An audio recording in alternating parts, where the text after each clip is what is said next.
dalam Kristus, ketika sekarang media sosial begitu maju, maka ada banyak pula, terutama di bidang produksi film, akan membuat sebuah trailer singkat mengenai film yang akan ditampilkan, entah itu di bioskop atau di Netflix atau di film prabayar yang lain. Tujuannya adalah trailer itu dibuat semenarik mungkin agar orang-orang mau datang melihat secara lebih dekat film yang akan ditampilkan itu. Saudari-saudari yang terkasih, hari ini kita mulai memasuki hari Minggu Palma, hari raya Pekan Suci, di mana kita sungguh-sungguh diajak oleh gereja untuk melihat bagaimana kisah sengsara Tuhan kita Yesus Kristus. Seakan-akan bacaan Pasio yang kita dengarkan pagi ini merupakan sebuah trailer atau cerita singkat akan cerita kisah sengsara Tuhan kita Yesus Kristus. Maka tentunya ketika kita sungguh-sungguh mendengarkan bacaan Pasio pagi ini, terutama di hari Minggu Palma ini, seakan-akan kita juga diajak. Tadi sebelum masuk gereja, suasana begitu meriah, kita menyambut Tuhan Yesus seperti Raja, dan memang itulah keadaannya. Dan itu seperti gambaran di mana kita mau melihat bagaimana sih Yesus ini dimuliakan. Maka dengan bacaan Injil hari ini, kita sungguh-sungguh diajak untuk melihat lebih dekat bagaimana Yesus akan dimuliakan. Saudari-saudari yang terkasih, nampaknya apa yang dibayangkan oleh banyak orang, Yesus yang dimuliakan sebagai seorang raja, harusnya ia duduk di tahta singgasana sebagai seorang raja. Nampaknya ia harus dimahkotai dengan berbagai berlian yang bagus, atau dengan pakaian jubah yang sangat mewah, atau dengan pesta rakyat yang begitu besar. Tetapi nyatanya setelah kita masuk ke dalam cerita Tuhan Yesus, Yesus dimuliakan dengan cara yang lain. Apa yang dipikirkan oleh manusia berbeda dengan apa yang dipikirkan oleh Allah. Yesus dimuliakan dengan cara yang tidak lazim, dengan cara yang bagi banyak orang ini namanya bukan dimuliakan, tetapi ini yang namanya penyiksaan. Dan memang betul apa yang dialami Tuhan Yesus dengan kemuliaannya. Yesus dimuliakan melalui sengsara dan wafatnya di kayu salib. Saudara-saudara terkasih, ada banyak tokoh yang terlibat dalam bacaan Pasio ini, dan juga termasuk orang-orang yang menyambut Tuhan Yesus, orang-orang yang menerima mujizat Tuhan Yesus. Tetapi satu hal adalah, kemanakah mereka semuanya itu? Kemanakah orang-orang yang menyambut Tuhan Yesus di gerbang Yerusalem ketika Yesus mengalami sebuah penyiksaan atau mengalami kisah sengsara ini? Bahkan muridnya pun, Petrus, kita telah mendengarkan, dia tidak mau mengakui bahwa dirinya adalah murid dari Tuhan Yesus, sehingga Petrus menyangkal 3 kali sebelum ayam berkokok untuk yang kedua kalinya.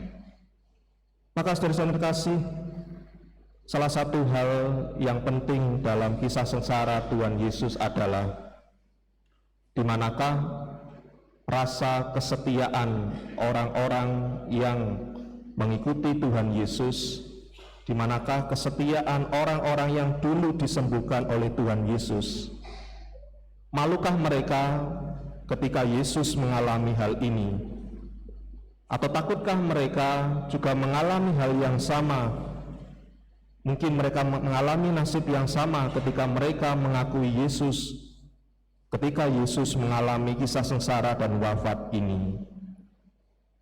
Saudari-saudari yang terkasih, bacaan Pasio yang kita dengarkan hari ini bukan mengajak kita untuk bersakit-sakit atau memanggul salib selama 1 minggu ini, tetapi lebih daripada itu, bacaan Pasio yang kita dengarkan pagi ini mengajak kita untuk mengakui Yesus sebagai Raja dalam kemuliaannya dengan cara-cara yang dapat dikenal dan dirasakan oleh manusia. Ketika raja-raja lain mengungkapkan kemuliaannya dengan sebuah kemewahan, kemegahan yang dimana bagi mereka anggapan haruslah kemegahan dan kemewahan itu yang wajib didapatkannya, tetapi Tuhan Yesus mengambil jalan lain dengan jalan kisah sengsara. Maka tentulah surat Rasul Paulus kepada jemaat di Filipi yang kita dengarkan hari ini mengajak kita untuk melihat bagaimana Yesus sungguh-sungguh mengungkapkan kemuliaannya dengan jalan yang dapat dimengerti manusia agar manusia dapat memuliakan Allah. Saudara-saudara, walaupun dalam rupa Allah, Kristus Yesus tidak menganggap kesetaraan dengan Allah sebagai milik yang harus dipertahankan.